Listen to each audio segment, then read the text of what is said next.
You think you're too much, too emotional, too sensitive, too reactive. You've heard the words before: clingy, needy, intense. And over time, you started to believe them. You started to believe that the problem was you, that your hunger for connection, your craving for closeness, your ache to be chosen was excessive, irrational, shameful. But what if you're not too much? What if you're just starving? What if what you've been calling neediness is actually deprivation, a normal response to something that was never given to you in the way you needed it? Because people don't develop hunger in a vacuum. They don't wake up one day desperate to be held, to be heard, to be understood. That hunger comes from absence, from abandonment, from years of emotional quiet where there should have been warmth. You weren't born ashamed of your needs. You learned to be.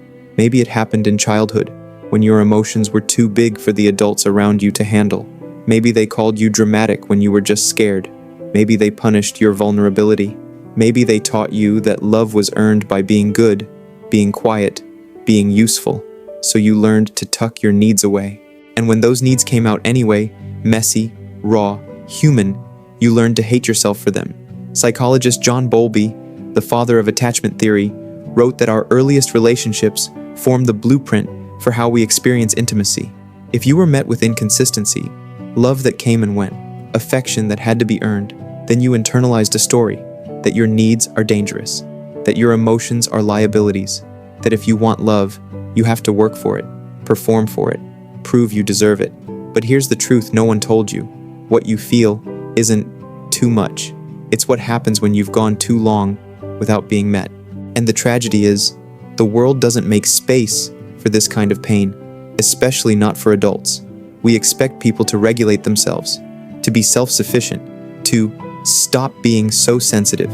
So you hide it, you laugh off your longing, you swallow your tears, you shame yourself for craving closeness, as if the desire to be known is a character flaw.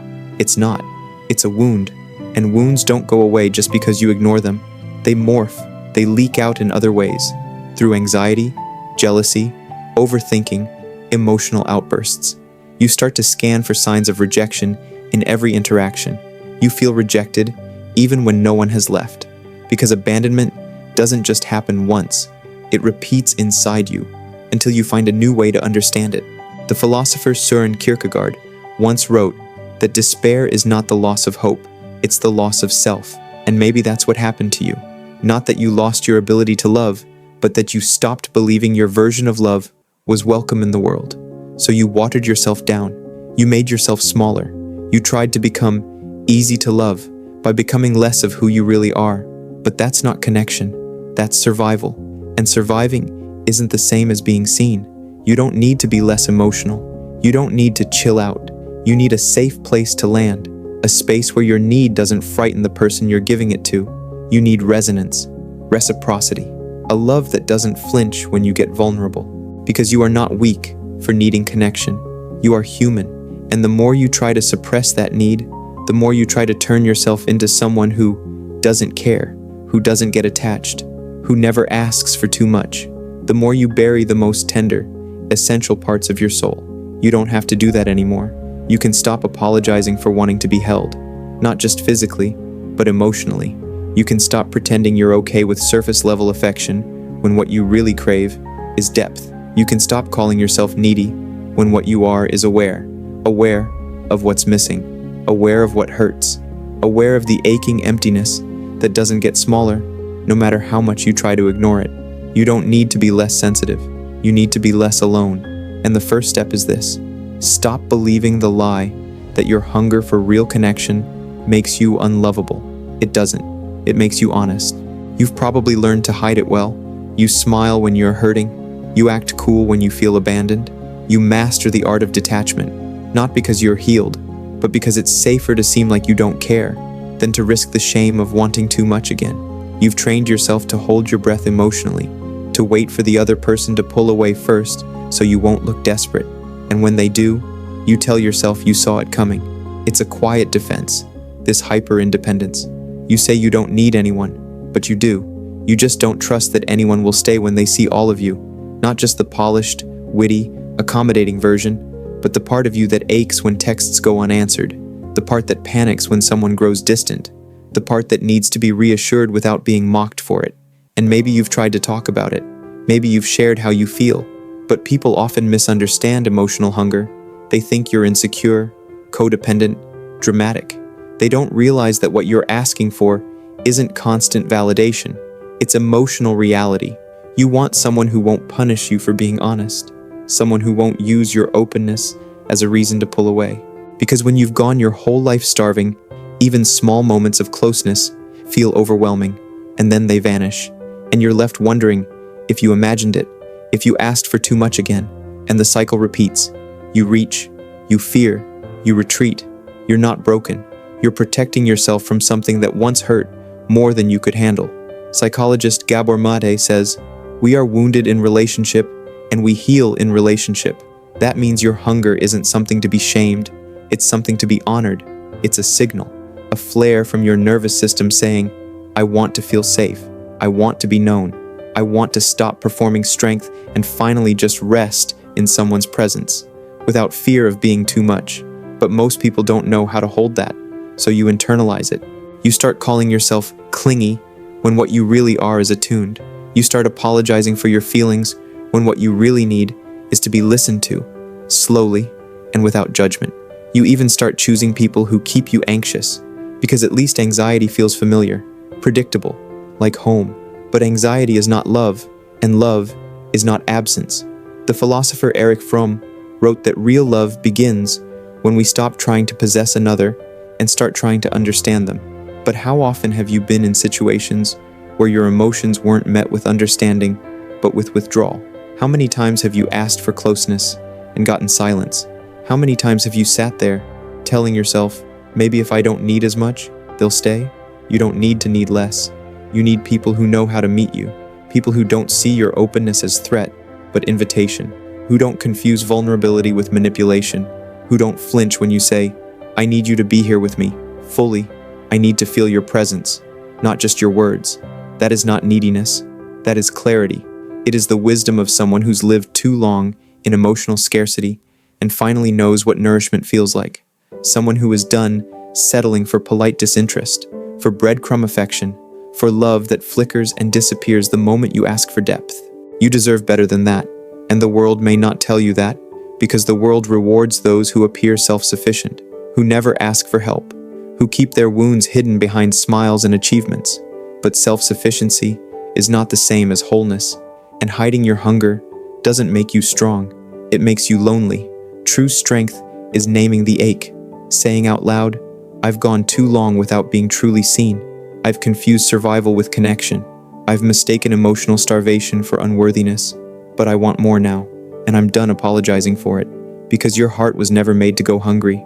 Your soul wasn't built to beg for scraps of attention or ration bits of affection. You were made for communion, for intimacy that reaches past the surface and says, I see you, I feel you, you don't have to shrink here." And the more you own that, the more you stop pathologizing your need for closeness.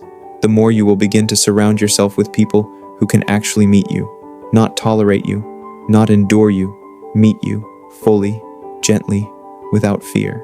You don't have to keep pretending, not with yourself, not with the people who keep failing to understand the depth of your hunger. You don't have to keep translating your longing into jokes. You don't have to explain away your sensitivity as overthinking. You don't have to act like you're fine with surface-level affection when what you really crave is soul-level presence. Because connection isn't a luxury, it's a biological need. When you were younger, your nervous system learned to read absence, to pay attention to tone, to silence, to subtle shifts in mood, not because you were dramatic, but because you had to, because that was how you stayed emotionally safe. You learned to scan every room for signs of distance. You became attuned to loss before it even happened. And now, even in your adult relationships, that vigilance is still there. It's not something you chose. It's something that was trained into you. But here's the thing. Your body remembers what it feels like to be emotionally starved, and it will keep remembering until it's met with something different, something safe, something steady, something that says, you're allowed to need, you're allowed to want, you're allowed to reach. That kind of connection doesn't happen through performance. It happens through honesty, through showing someone the unguarded parts of you and watching them stay, not out of obligation, but out of presence. because they want to, because they know how. The philosopher Simone Weil wrote, "Attention is the rarest and purest form of generosity, and that's what you've been longing for all along. Not just love, but attention. Not just to be liked, but to be noticed, moment by moment, as you are, without having to shrink, without having to mask your ache. But you can't wait for someone else to give that to you if you haven't started giving it to yourself." That doesn't mean you have to become some self-love cliche. It means you start by doing the hardest thing. Stop making your needs the enemy. Stop telling yourself that you're hard to love. Stop bracing for rejection every time you get close to someone. You've survived enough silence, enough cold love, enough barely there relationships that left you questioning your own worth. You don't have to keep proving you're enough. You already are. And here's the truth. Some people will not be able to meet you, not because you're too much, but because they've never made contact with their own hunger. They've buried it, disowned it, and when they see yours, it frightens them. It reminds them of the intimacy they're not ready for, and so they call you needy, or intense, or emotional. But that's their limit, not your flaw. And the more you begin to trust your hunger, the more you'll start recognizing who is safe for you. You'll stop chasing people who only love you in fragments. You'll stop waiting for the breadcrumb love that keeps you emotionally starving. You'll stop apologizing for wanting to feel held, not just in bed, but in conversation, in silence, in spirit, because you deserve to be seen, in your chaos, in your depth, in your reach. You deserve a love that doesn't make you wonder if you're too much, a love that doesn't punish your openness, a love that doesn't disappear the moment you ask for more. And maybe that love starts with you. Maybe it begins by saying, "I no longer accept connection that comes at the cost of my dignity. I will not confuse absence with stability. I will not shrink my longing just to keep the peace." You are not needy. You are a human being who's tired of pretending they don't want what they've always deserved. Real connection, real closeness, real intimacy. And the more you speak that truth, even when your voice shakes, the more you create space for the kind of love that sees you clearly and stays, not out of pity, not out of guilt, but out of resonance, because your hunger was never something to be ashamed of. It was your soul calling for home.